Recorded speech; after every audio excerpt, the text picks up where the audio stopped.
अच्छी बात यह है कि मामला अब शांति की ओर बढ़ता दिख रहा है। साल की शुरुआत में जब अमेरिकी ड्रोन ने ईरान के सेना प्रमुख कासिम सुलेमानी पर निशाना साधा था, तब ये दोनों ही देश दो अलग अलग मानसिकता में पहुंच गए थे। ईरान में उन्माद था और हर ओर बदला लेने की शब्दावली सुनाई दे रही थी। दूसरी ओर अमेरिका के रक्षा विशेषज्ञों में एक नए किस्म का डर था। हालांकि वे आश्वस्त थे कि सैनिक ताकत में ईरान उनके सामने कहीं नहीं ठहरेगा। ईरान के पास परमाणु बम है, ऐसा पक्के तौर पर कोई नहीं कह रहा है, और यदि है भी तो वह अमेरिका की ताकत के आगे कहीं नहीं ठहर सकेगा। अमेरिका विशेषज्ञों का डर दरअसल कुछ दूसरा था। उनकी चिंता यह थी कि अगर ईरान ने साइबर हमले का रास्ता अपनाया तब क्या होगा। यह डर बेवजह नहीं था। दोनों देशों के बीच साइबर युद्ध पहले से ही जारी है। इसकी पहल भी अमेरिका की तरह से ही हुई थी। खुद अमेरिका के ही साइबर विशेषज्ञों का दावा है कि ईरान के परमाणु कार्यक्रम में खलल डालने के लिए अमेरिका ने बाकायदा एक वायरस तैयार करके ईरान के सुरक्षा सर्वर तक पहुंचाया था। यह भी कहा जाता है कि ईरान ने अपनी तरह से इसका जवाब देने की कोशिश भी की थी। साल 2018 में ईरान के साइबर हमले ने अटलांटा और जॉर्जिया की सरकारों को काफ़ी परेशान कर दिया था। इसलिए डर यही था कि इस बार कार्रवाई ज़्यादा बड़ी हो सकती है। हालांकि जिस तरह की चिंताएं पूरे अमेरिका में दिखी, उसने यह तो स्पष्ट कर ही दिया कि साइबर नेटवर्क अमेरिका की सबसे कमज़ोर नस बन चुका है। किसी भी दूसरी चीज़ से ज़्यादा चिंता वहाँ इस समय साइबर सुरक्षा की है। युद्ध के मैदान में प्रशिक्षित सेनाएं एक दूसरे से लड़ती है, लेकिन साइबर युद्ध में खतरा यह रहता है कि निशाना नागरिक जीवन को बनाया जाएगा। सैन्य संस्थाओं के सर्वर को सुरक्षा देने के लिए पर्याप्त सावधानियां पहले ही बरती जाती है, लेकिन नागरिक सेवाओं के साथ ऐसा नहीं होता। इन दिनों अमेरिका में जो चर्चा चल रही है उसमें दो सेवाओं का जिक्र खास तौर पर किया जा रहा है। ये है जल शोधन संयंत्र और पावर ग्रिड। पहले पर साइबर हमले से आम लोगों को पानी की आपूर्ति से वंचित किया जा सकता है, तो दूसरे से विद्युत सप्लाई रोकी जा सकती है। कहीं के भी जनजीवन को अस्त व्यस्त करने के लिए इतना ही काफ़ी है। अमेरिका की गिनती दुनिया के उन देशों में होती है जहां की ज़्यादातर सार्वजनिक सेवाएं इंटरनेट आधारित हो चुकी है। अमेरिका को पता है कि वह साइबर हमला करके ईरान को उतना बड़ा नुकसान नहीं पहुंचा सकता जितना कि ईरान उसे पहुंचा सकता है। यह बताता है कि हमले भले ही अभी भी बमों और मिसाइलों से ही हो रहे हों, लेकिन नई दुनिया के डर बदल गए हैं। पहले सुरक्षा की दृष्टि से जब महत्वपूर्ण इंफ्रास्ट्रक्चर की बात होती थी तो पुलों, राजमार्गों, हवाई अड्डों और रेल लाइनों की बात होती थी। अब उन सर्वरों की बात होती है जिनसे सामान्य जनजीवन चलता ही नहीं, बल्कि उन पर पूरी तरह निर्भर भी होता है। कुछ लोग तो यहाँ तक कहते हैं कि अगर इस बार विश्व युद्ध हुआ तो वह साइबर युद्ध ही होगा। इंटरनेट ने हमारी सभ्यता को बहुत कुछ दिया है, साइबर युद्ध यह सब छीन सकता है। अरण्य का प्रतिशोध क्या ऐसा ही होता है, यह हम ठीक से नहीं जानते। प्रकृति और वनों ने हमें बनाया है, हम उन्हें नहीं बना सकते हैं।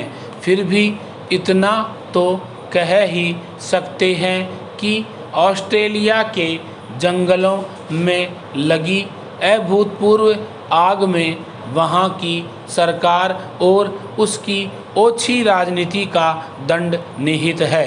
आज विज्ञान की दुनिया में इस पर कोई विवाद नहीं है कि पृथ्वी पर जलवायु परिवर्तन का एक ही कारण है, अंधाधुंध औद्योगिक विकास के लिए कोयला और पेट्रोलियम जलाना। इन ईंधनों का उपयोग कम होने से ही इस अकल्पनीय आपात स्थिति की रोकथाम हो सकती है। साल दर साल ऑस्ट्रेलिया के जंगलों में आग लगना बढ़ रहा है और जलवायु का विज्ञान कहता आया है कि ऐसा ही होगा। 30 साल से दुनिया के सभी देश जलवायु परिवर्तन से निपटने के लिए संयुक्त राष्ट्र के अंतर्गत बातचीत कर रहे हैं, लेकिन ऑस्ट्रेलिया सरकार की मुख्य चिंता रही है कोयले का उत्पादन और निर्यात। कोयले के संसाधनों में ऑस्ट्रेलिया दुनिया में तीसरे स्थान पर है और कोयले के उत्पादन में भी वहाँ पैदा बिजली का बहुत बड़ा हिस्सा कोयले को जलाने से आता है। इस महाद्वीप के आधार पर देश की आबादी सिर्फ 2.5 करोड़ के आसपास है, यानी दिल्ली और मुंबई की संयुक्त आबादी से भी कम। तब इतना कोयले का खनन वहाँ क्यों होता है? निर्यात के लिए अंतर्राष्ट्रीय बाजार में जो कोयला बिकता है उसका 40% सिर्फ ऑस्ट्रेलिया से आता है। जब जब कोयले के उत्पादन और निर्यात पर अंकुश लगाने की बात हुई है, ऑस्ट्रेलिया की सरकार ने कोयला उद्योग की तरफदारी की है। कोयला जंगलों का ही एक रूप है जो वन लाखों करोड़ों साल पहले भूचाल से धरती में समा गए थे, वही कोयले का भंडार बन गए। कोयले के खनन से मुनाफा कमाने वाले ऑस्ट्रेलिया के जीवित जंगलों में सितंबर 2019 से दहक रही आग अब 2.5 करोड़ एकड़ में फैल चुकी है। गड़े हुए जंगल जलाने का नुकसान खड़े हुए जंगल चुका रहे हैं।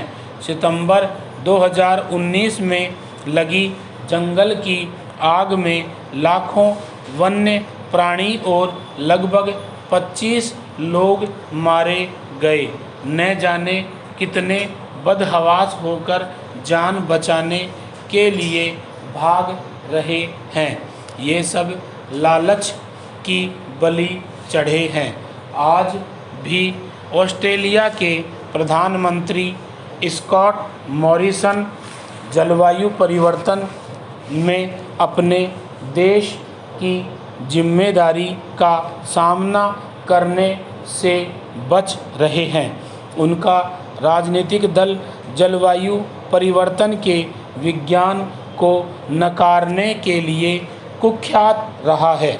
ऑस्ट्रेलिया की राजनीति ऐसी है कि विपक्षी दलों पर भी कोयले का सम्मोहन है। दुनिया भर में कोयला और पेट्रोलियम जलाने से जो हवाई कार्बन वायुमंडल में छूटता है उसमें ऑस्ट्रेलिया का हिस्सा छोटा ही है, 1.5% से भी कम, मगर आबादी के अनुपात में रखें तो ऑस्ट्रेलिया बड़े देशों में सबसे ज़्यादा हवाई कार्बन छोड़ता है। लगभग अमेरिका जितना ऑस्ट्रेलिया अमीर देश है। छोटी आबादी और ढेर सारे प्राकृतिक संसाधनों की वजह से वहाँ का सामान्य जीवन और उद्योग बेहद खर्चीले तरीके से चलते हैं। वहाँ उस किफ़ायत की ज़रूरत महसूस नहीं होती जो गरीब देशों में रहने के लिए ज़रूरी है। यह सुविधाओं का नशा ही है। वैसे ऑस्ट्रेलिया की जनता में जलवायु परिवर्तन और उसके कारणों की समझ है। इस पर एक राजनीतिक अभियान खड़ा करना आसान है। जंगलों की आग से तो यह चेतना और भी बढ़ी है। लोग वैज्ञानिकों की बातें समझ पा रहे हैं क्योंकि वे उन्हें अनुभव कर सकते हैं। ऑस्ट्रेलिया में सन 2019 आज तक का सबसे गर्म साल रहा है। जंगल सूख गए हैं, मिट्टी और हवा से नमी गायब हो गई है। तेज हवाओं से एक छोटी सी चिंगारी भी दावानल बन जाती है। कुछ जगह यह चिंगारी बिजली कड़कने से लगी है। कुछ जगहों पर आग लगाए जाने की खबरें भी आई हैं। इतने अमीर देश और उसके अपार संसाधन भी आग को बुझा नहीं पा रहे हैं और अभी तो जंगल में आग का दौर शुरू ही हुआ है। दक्षिणी गोलार्ध में गर्मी का सबसे तेज दौर जनवरी-फरवरी में आता है। समझदार राजनेता इस विपदा के जवाब में एक अभियान खड़ा कर सकते हैं। ऑस्ट्रेलिया के अमीर लोगों को मना सकते हैं कि वे अपने उपभोग को घटाएं ताकि हवाई कार्बन का उत्सर्जन कम किया जा सके। प्रकृति जो चेतावनी हमें दे रही है उससे हम चेत जाएं। विकास की अनीति को रोकने के प्रयास ईमानदारी से करें।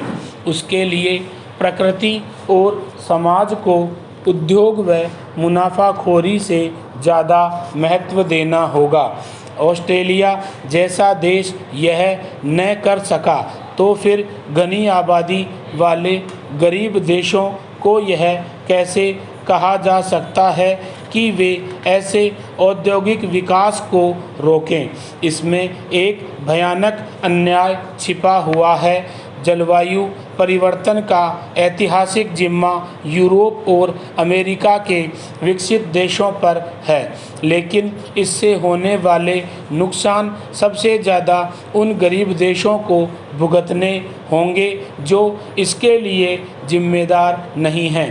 वही देश जिन्हें साम्राज्यवाद के दौर में यूरोप ने गुलाम बनाया गया था, जैसे भारत, बांग्लादेश और चीन।